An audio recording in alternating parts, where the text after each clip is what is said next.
মুড়িগঙ্গা নদীর উপর লট ৮ এবং সাগর দ্বীপের কচুবেড়িয়ার মধ্যে একটি ৩.১ কিলোমিটার দীর্ঘ সেতু স্থাপন হবে। এই সেতুটির নাম হবে গঙ্গাসাগর সেতু।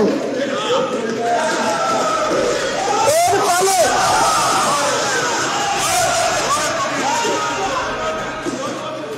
ফলে সাধারণ মানুষের গঙ্গাসাগরের মতো একটি অন্যতম উল্লেখযোগ্য তীর্থস্থানে যাওয়া সহজ হবে।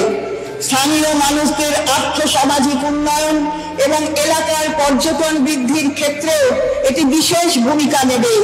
এই প্রকল্পটি আগামী ৩ বছরে সম্পূর্ণ করা হবে, যার জন্য ১,২০০ কোটি টাকা ব্যয় হবে। আমি প্রকল্পটির প্রথম বছরের জন্য ২০০ কোটি টাকা বরাদ্দ করছি। মুখ্যমন্ত্রীর ২০২৪ লোকসভার আগে গঙ্গাসাগরে ব্রিজের ঘোষণা আসলে ভাওতা। দাবি বিরোধীদের।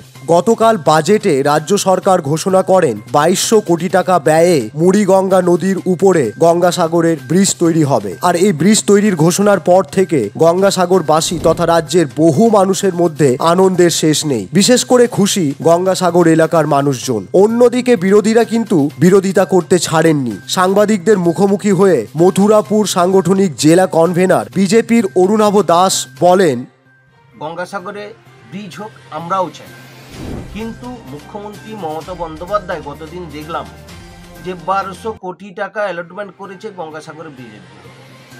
আমি তো বলবো এটা ভোটের আগে লোক দেখানো নাটক ছাড়ার কোনো কিছুই নয়। এর আগে মুখ্যমন্ত্রী ৩টে সাগর উদ্বোধন করছিলেন, ঢেউসাগর, ভোরসাগর আর রূপসাগর, কিন্তু বাস্তবে আমরা দেখতেই পাইনি এখনো কি ঢেউসাগর, কি রূপসাগর, কি ভোরসাগর। ২০২২ সালে আমরা দেখেছি যে গঙ্গাসাগরে ব্রিজ তৈরি করে দিচ্ছি আমরা, সেন্ট্রাল সহযোগিতা করুক বা না করুক, আমরা লোহার ব্রিজ করব, আমরা বাস্তবে দেখতে পাই। অতএব ভোট আসতে বলে এই সমস্ত নাটক শুরু করেছে। আর শিলান্যাস আর প্রতিশ্রুতি বহু দেখেছে গঙ্গাসাগরবাসী এবং পশ্চিমবাংলাবাসী। এতে মানুষ কিন্তু ভোলে না, মানুষ প্রস্তুত হয়ে আছে। কারণ এই সরকারের পক্ষে সম্ভব নয় ব্রিজ তৈরি করা। কারণ যারা সরকারি কর্মীদের ডিএ দিতে পারে না, শিক্ষিত বেকারদের চাকরি দিতে পারে না, তারা অনশন করছে, ধর্ণা করছে, আর কর্মসংস্থান জিরো। সেই সরকার ১২০০ কোটি টাকা দিয়ে ব্রিজ তৈরি করবে, এটা ভাবলেও আমাদের লজ্জা লাগে। তবে আমরা চাই ব্রিজ হোক, কিন্তু এই রাজ্য সরকারের পক্ষে সম্ভব নয়। একমাত্র ভারতীয় জনতা পার্টি যেদিন পশ্চিমবাংলায় ক্ষমতা আসবে দেখবেন তার পরের দিন থেকে গঙ্গাসাগরে ব্রিজের কাজ শুরু হয়ে যাবে। এটুকু আমি বলে রাখি। দীর্ঘদিনের স্বপ্ন, দীর্ঘদিনের প্রত্যাশা স্বপ্ন পূরণ হয়েছে। কারণ যাতায়াতের জন্য ভীষণ অসুবিধা হতো। শুধু সাগরদ্বীপবাসী নয়, সারা ভারতবর্ষের মানুষ যারা তীর্থক্ষেত্রে আসা যাওয়া করতো তারা সবাই কালকের এই ঘটনার পরেই সবাই খুশি। এবং সাগরের বিভিন্ন কর্নারে কালকে মামাটি মানুষের সরকারকে ধন্যবাদ জ্ঞাপন করা হয়েছে এই ব্রিজের জন্য, হচ্ছে বাজেট পেশ করার জন্য। সাগরদ্বীপের মানুষ কি উপকার?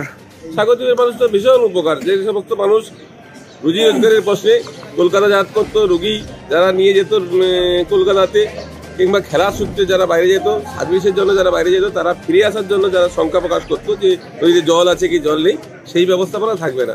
তাই সাগরদ্বীপে একটা খুশির আবেগ আবহাওয়া চারিদিকে বিকশিত হচ্ছে। প্রথমত আমরা খুশি, ধন্যবাদ জানাই মাননীয় মুখ্যমন্ত্রীকে।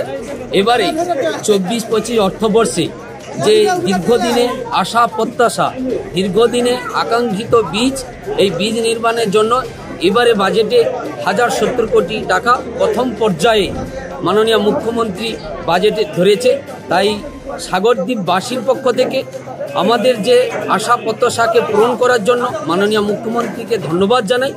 এই ধন্যবাদ সাগরদ্বীপে বিভিন্ন কর্নারে মানুষ খুবই আনন্দিত এবং উৎসাহী যে এই বাজেটে আমাদের যে বীজ রেখেছে বাজেটে।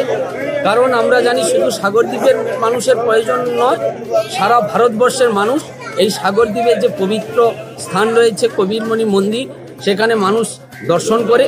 তাই আমরা সবাই খুশি, এলাকার মানুষও খুশি, সারা পশ্চিমবাংলার মানুষ খুশি। তবে বিরোধীরা যাই বলুক না কেন, ব্রিজ ঘোষণায় খুশি এলাকার মানুষজন। দক্ষিণ ২৪ পরগনা থেকে বাবলু প্রামাণিকের রিপোর্ট, বিশ্ব টাইমস।